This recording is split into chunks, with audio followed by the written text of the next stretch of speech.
ఉన్నత చదువులు చదివాడు, ఉన్నతోద్యోగం సాధించాడు. దివ్య అనేటువంటి యువతిని వివాహం చేసుకొని వివాహ బంధంతో ఒక్కటైనటువంటి ఈ జంట చాలా అన్యోన్యంగా ఉండేది.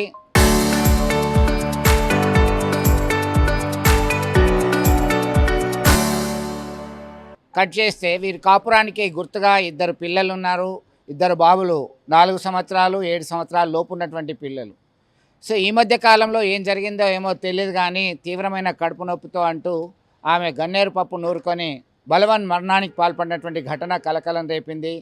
ఎస్ఐ చంద్రశేఖర్ కరీంనగర్ జిల్లా కేంద్రంలో ఉన్నటువంటి 2 టౌన్లో చంద్రశేఖర్ యాదవ్ ఎస్ఐగా విధులు నిర్వర్తిస్తున్నారు. ఆయన మన స్వగృహం ఇక్కడే ఉంది. కరీంనగర్లో ఉన్నటువంటి హనుమాన్ నగర్లో ఉన్నాం ప్రస్తుతం మనము. ఆ తర్వాత అంత్యక్రియలకు వెళ్ళినటువంటి సందర్భంగా గ్రామంలో గొడవ జరిగింది. ఆమె మృతికి కారణం ఎస్ఐ అంటూ ఆ యువతి తరపు బంధువులు దూషించారు, దాడి చేసే యత్నించారు. కట్ చేస్తే ఆ యువతి తండ్రి ఆయనని కాపాడారు రూమ్లో వేసి. ఆ తర్వాత వెంటనే పోలీసుల సంరక్షణలో బయటకు కరీంనగర్కి వచ్చేశారు.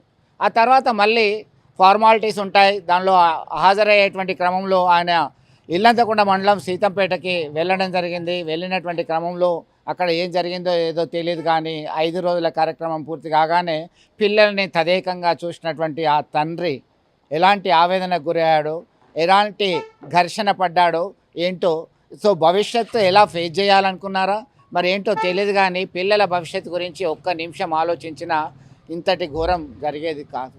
ప్రస్తుతం ఆ కాలనీలో ఉన్నాం. వారు ఏమనుకుంటున్నారో చూద్దాం మనం. ప్రస్తుతం ఈ ఆంజనేయ స్వామి ఆలయానికి ప్రతిరోజు వచ్చేవాళ్ళు ఆ దంపతులు ముఖ్యంగా ఇక్కడికి వచ్చి ప్రతిరోజు ఆలయంలో స్వామివారికి మొక్కులు చెల్లించుకొని వెళ్ళేవారు. అర్చకులు ఉన్నారు, ప్రధాన అర్చకులు. స్వామి ఇప్పుడు ఎస్ఐ దంపతులు చంద్రశేఖర్ అలాగే దివ్య గారు తీరని లోకాలకు వెళ్ళిపోవడం జరిగింది. ఇద్దరు పిల్లలు, ఆ పిల్లలతో పాటు తరచూ వచ్చేవాళ్ళ ఎట్లా ఉన్నది మీరేమనుకుంటారు?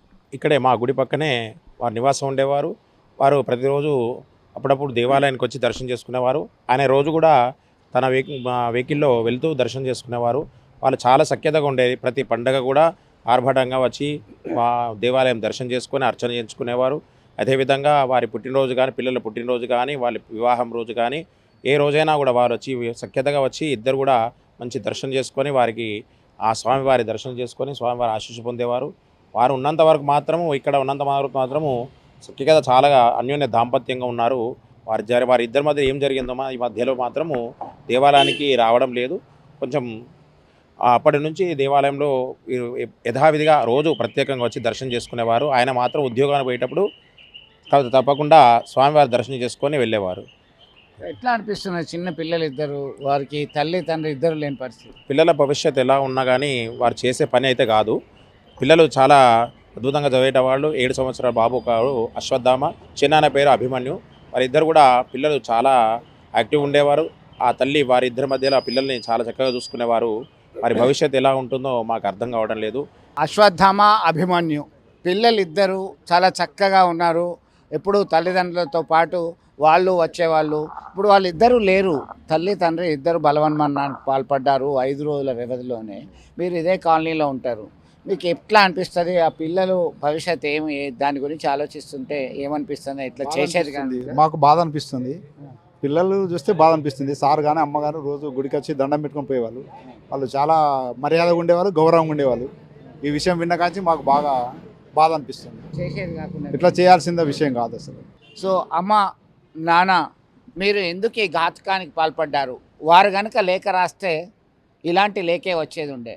అమ్మ, నాన్న, మమ్మల్ని అర్ధాంతరంగా వదిలి ఈ చిన్నారి బుడిబుడిగా అడకలకి సంబరపడ్డారు.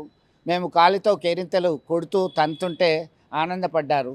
మమ్మల్ని అప్పుడే మర్చిపోయి మీరు కానరాని లోకాలకు వెళ్తారా? డాడీ, మా బర్త్డే వచ్చిందంటే చాలు చాలా ఆనందంగా మాకు బర్త్డే కేకులు ఇచ్చారు, బెలూన్స్ ఎగరేశారు, మమ్మల్ని పాఠశాలకి వెళ్తూ తీసుకొస్తూ ఆనందపడేవాళ్ళు. మేము చదువుతుంటే అబ్బురంగా చూసేవాళ్ళు. మా ప్రతి క్షణము ప్రతి మూమెంట్ను మీరు ఆస్వాదించారు. మరి మా భవిష్యత్తు గురించి ఒక్క నిమిషం ఆలోచించలేకపోయారా? మీరు ఎందుకు ఇంతటి అఘాయిత్యానికి పాల్పడ్డారు? మీ నిర్ణయం తీసుకునేటప్పుడు, ఆ కఠినమైన నిర్ణయం తీసుకునేటప్పుడు మేము గుర్తుకు రాలేదా? అమ్మ, నాన్న అంటూ కన్నీటితో వేధిస్తున్నటువంటి పరిస్థితి కదిలించి వేస్తుంది. జయశంకర్ భూపాల్పల్లి జిల్లాకు చెందినటువంటి చంద్రశేఖర్ కరీంనగర్ జిల్లా ఇల్లంతకుంట మండలం సీతంపేటకు చెందినటువంటి దివ్యతో వివాహం అయినప్పటి నుంచి అన్యోన్యంగానే ఉంటున్నారు. పలు పోలీస్ స్టేషన్లో ఎస్ఐగా బాధ్యతలు నిర్వర్తించారు. ఇద్దరు బలవన్మరణానికి పాల్పడడంతో ఇద్దరు పిల్లల భవిష్యత్తు అగమ్య గోచరంగా ఉంది. ఒక్క నిర్ణయం తీసుకునే ముందు మీరు మా గురించి ఆలోచించాల్సింది కదా అని చెప్పి అందరూ ఆలోచిస్తున్నటువంటి పరిస్థితి.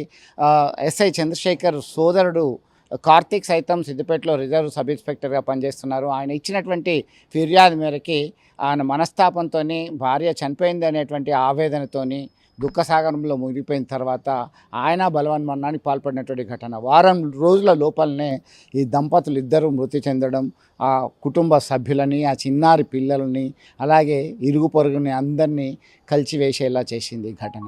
మీరు దయచేసి ఇలాంటి అఘాయిత్యాలకు పాల్పడకండి.